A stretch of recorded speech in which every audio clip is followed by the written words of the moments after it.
Sir ఈ మధ్య కాలంలో కిడ్నీ ప్రాబ్లమ్స్ చాలా వస్తున్నాయి. దానివల్ల డయాలసిస్కి వెళ్తున్న వారి సంఖ్య కూడా పెరుగుతుంది. మీ సెంటర్లో, వెల్నెస్ సెంటర్లో దానికి అంటే తక్కువ ఖర్చుతో మంచిగా అయ్యే, పెయిన్ లేకుండా ట్రీట్మెంట్ ఏమైనా ఉందా? అవునమ్మా, ఈ మధ్యలో చాలామందికి కిడ్నీ ప్రాబ్లమ్స్ ఎందుకు వస్తున్నాయంటే, ఫస్ట్ థింగ్ చాలామంది పెయిన్ కిల్లర్స్ వాడతారు. మైగ్రేన్ హెడేక్ ఉందనుకోండి, వచ్చినప్పుడల్లా దాని సొల్యూషన్ చూడకుండా ట్యాబ్లెట్స్ వాడతారు. మోకాల నొప్పికి కూడా ట్యాబ్లెట్స్ వాడుతుంటారు. Tablets that is also one of the causes. ఫుడ్లో సాల్ట్ ఎక్కువ వాడుతుంటారు ఒకటి, ప్లస్ ఈ జంక్ ఫుడ్, ఈ ప్రిజర్వేటివ్స్ ఫుడ్ వాడుతుంటారు. సపోజ్ మన ఇంట్లో ఫుడ్ చేసిన వెంటనే అది స్పాయిల్ అయిపోతుంది. మనం 2 months 3 months అయిన తర్వాత కూడా తింటున్నాం. Because that lot of preservatives, lot of salt ఉంటుంది. ఇవన్నిటికీ చాలా కారణాలు ఉన్నాయి. స్మోకింగ్ చేయడం వల్ల, జంక్ ఫుడ్ తినడం వల్ల. సో అలోపతిక్లో ఇప్పుడు ఏంటంటే, ఒకసారి ఒక పేషెంట్కు డయాలిసిస్ వెళ్ళిన తర్వాత లైఫ్ లాంగ్ వాళ్ళు డయాలిసిస్ చేయాల్సిందే. కొన్ని రోజుల తర్వాత డయాలిసిస్ కూడా పని చేయలేదనుకోండి, doctors advise for the kidney transplant. So మా దగ్గర ఏం చేస్తున్నామంటే, ఫస్ట్ థింగ్ ఏంటంటే, కిడ్నీ అప్ టు క్రియాటిన్ 8, 9, 10, 11, 12 ఉన్నా కానీ మా న్యాచురల్ ఈ ఇంటిగ్రేటెడ్ థెరపీ వల్ల ఆల్మోస్ట్ ఒక 3 months to 4 months వల్ల క్రియాటిన్ తగ్గుతుంది, కిడ్నీ ఫంక్షన్స్ పెరుగుతుంది. మేము చాలామందికి ఫస్ట్ వచ్చిన క్రియాటిన్, యూరియా అని టెస్ట్ చేస్తాము. మళ్ళీ ఎవ్రీ మంత్ కూడా టెస్ట్ చేస్తే మెల్లమెల్ల ఒకటేసారి తగ్గదు, మెల్లమెల్లగా 0.2, 0.3, 0.4 పాయింట్స్ మెల్లమెల్లగా తగ్గుతుంది. ఎలా తగ్గుతుందంటే, ఫస్ట్ ఏంటంటే మా ayurvedic doctor kidney treatment, kidney pack అని చేస్తారు, కిడ్నీ మసాజ్ అని చేస్తారు, కిడ్నీ ప్యాక్ చేసేస్తారు, శిరోధార చేసేస్తారు, అభ్యంగం చేసేస్తారు. తర్వాత నేచురోపతి డాక్టర్ వాళ్ళు ఏం చేస్తారంటే, మేము కిడ్నీ పేషెంట్స్కు ధనియాలు అనేది ఒక అద్భుతమైన వరం లాంటిది కిడ్నీ వాళ్లకు.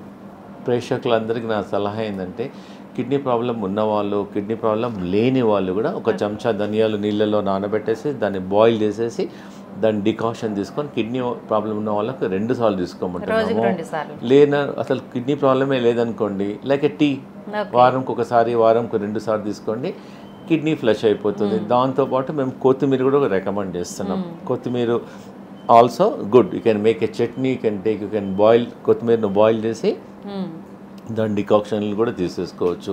మా కిడ్నీ పేషెంట్స్కి మేము ఒక ఫార్ములా ఇస్తాం. మా దగ్గర గోకురు అని natural herb, anywhere it is available, 10 to 20 రూపీస్లో ఉంటుంది. అది ఒక రామ్బాణం లాగా పనిచేస్తుంది కిడ్నీ వాళ్లకు. ఒక చెంచా గోకురు నీళ్ళలో వేసేసి దాన్ని బాయిల్ చేసి తీసుకోవడం వల్ల కిడ్నీ ఫంక్షన్ పెరుగుతుంది, క్రియాటినిన్ తగ్గుతుంది.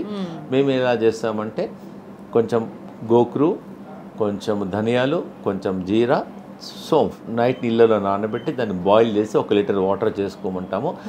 నార్మల్ వాటర్ బదులు ఆ రోజంతా ఆ వాటర్ తీసుకోమంటున్నాము. ప్లస్ మా యోగా థెరపిస్ట్ ఆ కిడ్నీ పేషెంట్స్కు మేము కపాలభాతి ఎక్సర్సైజ్ చేస్తాం. కపాలభాతి స్టమక్ కిడ్నీ ఎక్సర్సైజ్, కిడ్నీని స్టిమ్యులేట్ చేయడానికి సమ్ ఎక్సర్సైజెస్ ఉన్నాయి మాతోన. ఒక 20 minutes 30 minutes నేర్పిస్తాం. నేర్పించిన తర్వాత ఆ కిడ్నీ పేషెంట్స్కు మేము నేర్పించేదంతా రికార్డ్ చేసుకోమంటాం. డైలీ ఒక 30 minutes morning, 30 minutes evening kidney stimulator exercises చేపిస్తాము. ఈ కిడ్నీ మసాజెస్, కిడ్నీ ప్యాక్ చేపిస్తాము.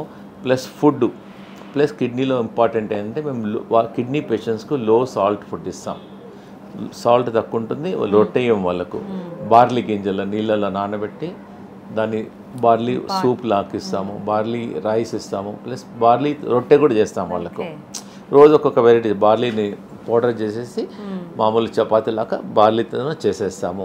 దానివల్ల చాలా మంచి రిజల్ట్ ఉంది. ప్లస్ ప్రతిరోజు మేము కొత్తిమీరని యాడ్ చేస్తాం, ఫుడ్లో యాడ్ చేస్తాం. దాని ద్వారా చట్నీ కూడా చేసేస్తాం. సో దట్ జింజర్, కొత్తిమీర కలిపి చట్నీ చేస్తాము. So that kidney patients are little tasty also. ఎందుకంటే వాళ్ళకు సాల్ట్ తక్కువ తీసుకోవాలి. సాల్ట్ కిడ్నీ పేషెంట్స్కి చాలా తక్కువ ఉంటుంది. కొన్ని మేము డికాషన్స్ కూడా ఇస్తాం. గోకురు డికాషన్, కొత్తిమీర డికాషన్, ధనియాల డికాషన్, రన్నపాల. ఎవ్రీడే వాళ్ళకు ఒక హర్బ్ నీళ్ళలో నానబెట్టి దాన్ని బాయిల్ చేసేసి రాసిస్తాం డికాషన్. ఇవన్నీ చేస్తూ, యోగా చేస్తూ, డైట్ కంట్రోల్ చేస్తూ, ప్లస్ ఇంకోటి వీలైతే చెప్పులు లేకుండా నడవమంటాం. ఆక్యుప్రెషర్ అవుతుంది దానివల్ల. మనం యాక్చువల్గా మనము కొంచెం రఫ్ రోడ్లో, మట్టి రోడ్లో, కొంచెం రఫ్ రోడ్లో నడవడం వల్ల మన ఫుట్లో అనే ఆక్యుప్రెషర్ పాయింట్స్ ఉంటాయి. ఆక్యుప్రెషర్ అయిపోయి దాని కిడ్నీ ఫంక్షన్ ఉంటుంది. కింద సపోజ్ కిడ్నీ పాయింట్ ఉంటుంది, హార్ట్, అన్ని డిఫరెంట్ పాయింట్స్ ఉంటాయి. దానివల్ల కిడ్నీ ఫంక్షన్ పెరుగుతుంది, పేషెంట్స్కి చాలా తగ్గుతుంది. నేను ఒక పేషెంట్కు మన షుగర్ చాలా ఉండే 400 రూపీస్ ఉంటే మేము ఏం డైట్ ఏం చేయలేదు. Only I told him to walk 4 kilometres 5 kilometres without slipper, కేబీఆర్లో వితౌట్ స్లిప్పర్లో ముందు వాక్ చేయించాను. ముందు షుగర్ టెస్ట్ చేసాం, తర్వాత షుగర్ టెస్ట్ చేస్తే మెల్లమెల్లగా అట్లా ఒక 10 డేస్లో షుగర్ చాలా వరకు తక్కువ అవుతుంది. డైట్ కంట్రోల్ ఏజ్ని బట్టి చెప్తారా వాకింగ్ అనేది కూడా? వాకింగ్ కూడా జనరల్గా ఈ పేషెంట్స్ అందరు 40-50 ఉంటారు కాబట్టి we tell to start with 2 kilometre 3 kilometre. లేదు అంటే మీకు ఒకవేళ ప్రొవిజన్ ఉందనుకోండి, ఇంట్లో బాల్కనీలో కానీ ఎక్కడైనా మ్యాట్లు దొరుకుతున్నాయి, ఆక్యుప్రెషర్ మ్యాట్స్, ఇలా గ్రాస్ కూర్చుకునేది ఆకుపచ్చ స్లిప్పర్స్ కూడా దొరుకుతున్నాయి. So that they can walk on that. మంచి రిజల్ట్స్ వస్తున్నాయి. డాక్టర్ గారు మాకేం ప్రాబ్లం లేదు అయినా కొంతమందికి చెప్తున్నాను. So that is also help for prevention also. So మా దగ్గర ఫుట్ రిఫ్లెక్సాలజీ డిపార్ట్మెంట్ ఉంది. సపోజ్ నీకు తలనొప్పి వచ్చింది అనుకోండి, తల ఎక్కడ ముట్టుకోం, ఆ తలకు హెడేక్ సంబంధించిన పాయింట్ ఫుట్లో ఉంటుంది, దాన్ని స్టిమ్యులేట్ చేస్తాం. అలా ప్రెస్ చేయడం వల్ల హెడేక్ తగ్గుతుంది. ఫుట్లో ప్యాంక్రియాస్కి ఒక పాయింట్ ఉంటుంది, ఐస్కి ఒక పాయింట్ ఉంటుంది, అన్నిటికీ పాయింట్స్ ఉంటాయి. మా దగ్గర 6 మంది ఫుడ్ థెరపీ స్పెషలిస్ట్ ఉంటారు. మీరు అయిన తర్వాత ఫుడ్ థెరపీ కూడా మీరు ట్రై చేయండి మా సెంటర్లో. You feel good. తర్వాత మేము ఇంట్లో కూడా నేర్పిస్తాం కూడా. అంటే సార్ ఇప్పుడు ఒక డిసీజ్తో వచ్చిన వాళ్ళకి ఎన్ని రోజులు ట్రీట్మెంట్ మ్యాక్సిమం ఉంటుంది? అంటే సెంటర్లో ఉండాల్సి వస్తుంది? అంటే సెంటర్లో ఉండాల్సిన మాది ఓపీడీ సెంటర్ అమ్మా. అంటే ట్రీట్మెంట్ తీసుకొని ఇంటికి వెళ్ళాలి అంతే. మ్యాక్సిమం రోజు ఒక మినిమం 3 అవర్స్ అవుతుంది. 3 అవర్స్ to 4 అవర్స్ ట్రీట్మెంట్ అవుతుంది. ప్లస్ ఆ రోజు సపోజ్ లంచ్ టైంలో వస్తే వీల్ గివ్ లంచ్, బ్రేక్ఫాస్ట్ టైంలో వస్తే బ్రేక్ఫాస్ట్. సపోజ్ ఎగ్జాంపుల్ పేషెంట్ సాయంకాలం 5 గంటలకు వచ్చారనుకోండి, we give dinner also according to the thing we provide also. Plus ఇంకో డయాబెటీస్ వాళ్ళు ఉన్నారనుకోండి, we prepare diabetic food. Kidney patient అంటే కిడ్నీ ఫుడ్ ఇస్తాం. ఈ జాయింట్ పెయిన్ పేషెంట్ ఉన్నారనుకోండి, వాళ్ళకి ATM కర్రీ ప్లస్ గార్లిక్ అన్ని డిఫరెంట్ ఫుడ్స్ ఇస్తాం. అట్లా అంటే 24 అవర్స్ ఇది ఓపెన్లో ఉంటుందా? లేదండి, మార్నింగ్ 8:30 to నైట్ 8:30. ప్లస్ ఈ మధ్యలో ఏంటంటే చాలా మంది పేషెంట్స్ డిస్ట్రిక్ట్ నుంచి వస్తున్నారు, కరీంనగర్, నిజామాబాద్ వచ్చి మా ట్రీట్మెంట్ తీసుకొని హోటల్లో ఉంటున్నారు.